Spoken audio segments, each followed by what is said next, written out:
उत्तराखंड के मुख्यमंत्री पुष्कर धामी इस वक्त प्रेस कॉन्फ्रेंस कर रहे हैं, वहां लेकर चलते हैं।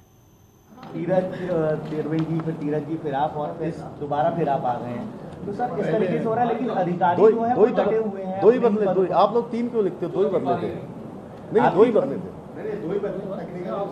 हाँ नहीं वो तीन होगा, चौथे आप। मैं इनकी बात नहीं कह रहा हूँ, मैं बुरा मत मानना, मैं वैसे ही कह रहा हूँ। सब लोग लिखते हैं ना, आप लोग की तीन बदल गए, तीन बदल गए, बार बार ये आता है।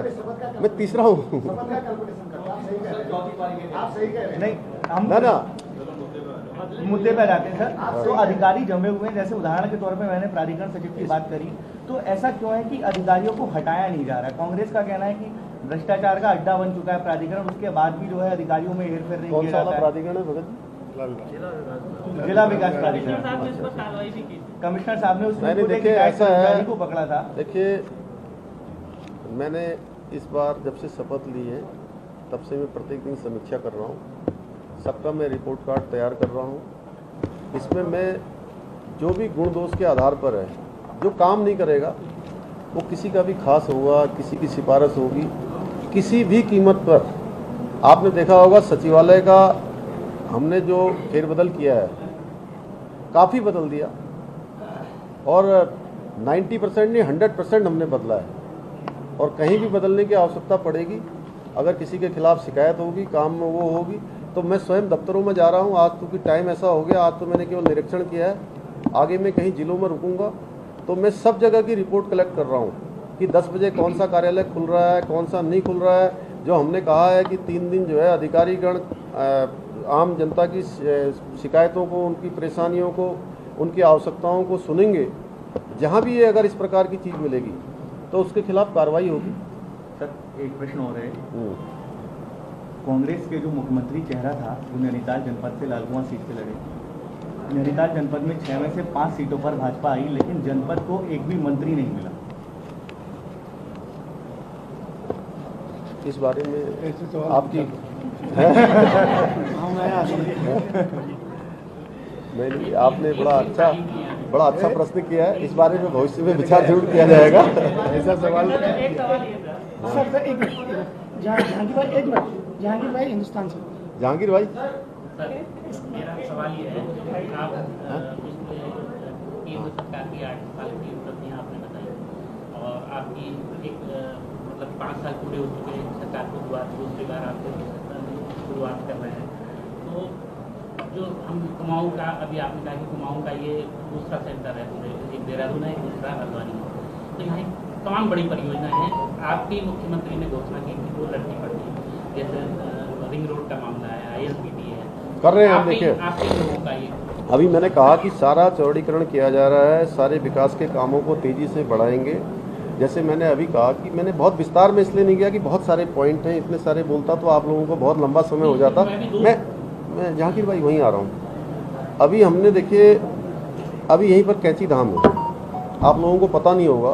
कैंची धाम के लिए हमने एक पायलट प्रोजेक्ट के रूप में, कहाँ गए DM साहब, हमने पायलट प्रोजेक्ट के रूप में लिया है, जैसे कि पहाड़ों में कैसे हम सैकड़ों और हज़ारों गाड़ियों को जो है पार्किंग कर पाएँ। उसके लिए अभी 50 लाख रुपया अब जारी हो गया है, और 17 करोड़ रुपए से ये पूरी पार्किंग तैयार होगी।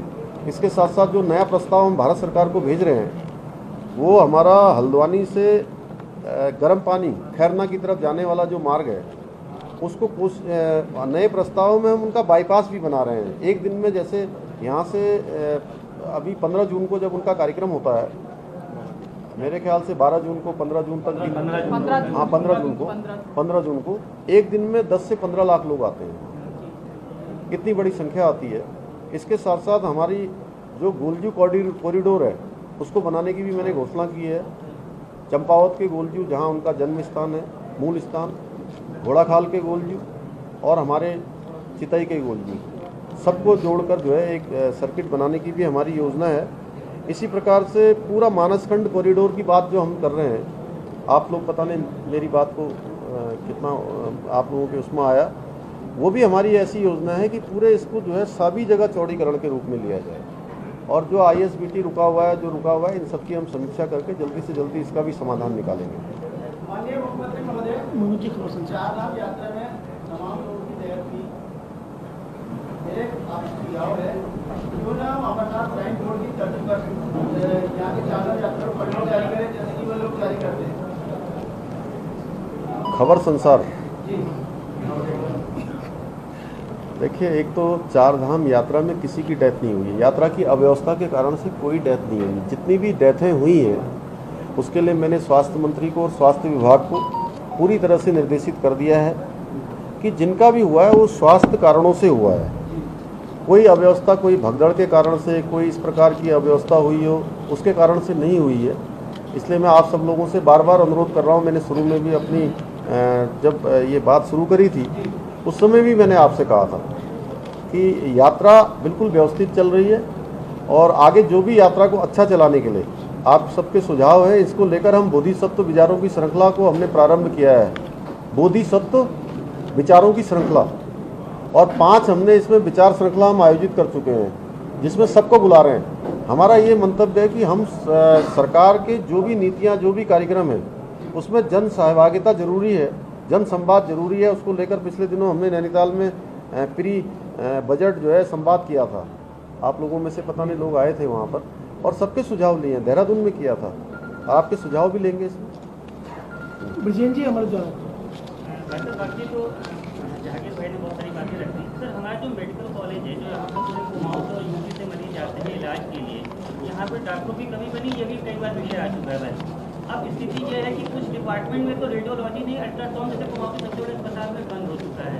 डॉक्टरों की कमी है सर, इसको दूर करने के लिए क्या कदम उठाए जा रहे हैं, इस संदर्भ में जाना है, खासतौर से जो रेडियोलॉजी विभाग की तरफ से।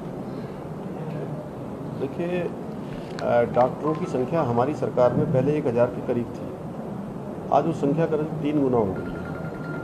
और मैं भी मानता हूँ कि मेडिकल कॉलेज हल्द्वानी में अभी और सुविधाओं की और हमारे चिकित्सकों की, इनकी सबकी ज़रूरत है। उस दिशा में हम लोग सोच रहे हैं, काम कर रहे हैं। सर, यहाँ पे सारे जो महत्वपूर्ण पद है, चाहे वो प्राचार्य का हो, चिकित्सा अधीक्षक का हो, या जो भी है, जो फंक्शन करने वाले, वो सारे प्रभारी के भरोसे है। मतलब कोई पूर्णकालिक नहीं है। जब तक ट्रस्ट भंग हुआ उसके बाद इसकी व्यवस्था बिगड़ती ही चली गई है। ये नहीं कहने वो बहुत अच्छी रही होगी, लेकिन लगातार कम है। अब जब अगर वहाँ पर सबसे बड़ा मेडिकल कॉलेज है, वहाँ पर किसी रेडियोलॉजी जैसे डिपार्टमेंट में कोई डॉक्टर ही ना हो, जहाँ अल्ट्रासाउंड ना हो पाए महिलाओं का, तो एक बड़ी खराब स्थिति दिखाई देती है। नहीं, अच्छा प्रश्न है आपका, मैं इसमें जरूर विचार करूँगा। लास्ट क्वेश्चन सुरेश और पाठक। दूसरा मैं आप लोगों से ये भी कह रहा हूँ, थोड़ा आप लोगों ने बहुत सारे प्रश्न पूछ लिए। मेरा अनुरोध है आपसे कि जो है आज जहाँ प्रेस में मैंने बोलना शुरू किया था उसको थोड़ा प्रमुखता से हमारी बात आगे बढ़ाएंगे और ये वाली बातें थोड़ा कोष्टक लगा के अलग से लास्ट क्वेश्चन है। और आप सब लोगों के लिए यहाँ पर भोजन की व्यवस्था है। आज मैंने सोचा है और मैंने भी भोजन नहीं किया है, अभी आप लोगों के साथ भोजन करेंगे सब। हाँ,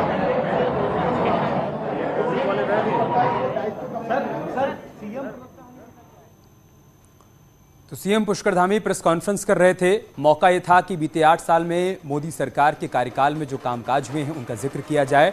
उन्होंने शुरुआत में उन तमाम बातों का जिक्र किया भी, साथ ही साथ पत्रकारों की तरफ से तमाम सवाल पूछे गए। उत्तराखंड में जो समस्याएं हैं, 4 धाम यात्रा में जो दिक्कतें और परेशानियां आ रही हैं, सीएम ने कहा कि सभी पर हमारी नज़र है, हमारी कोशिश है कि सभी समस्याओं का समाधान किया जाए और उसके लिए हम काम कर रहे हैं।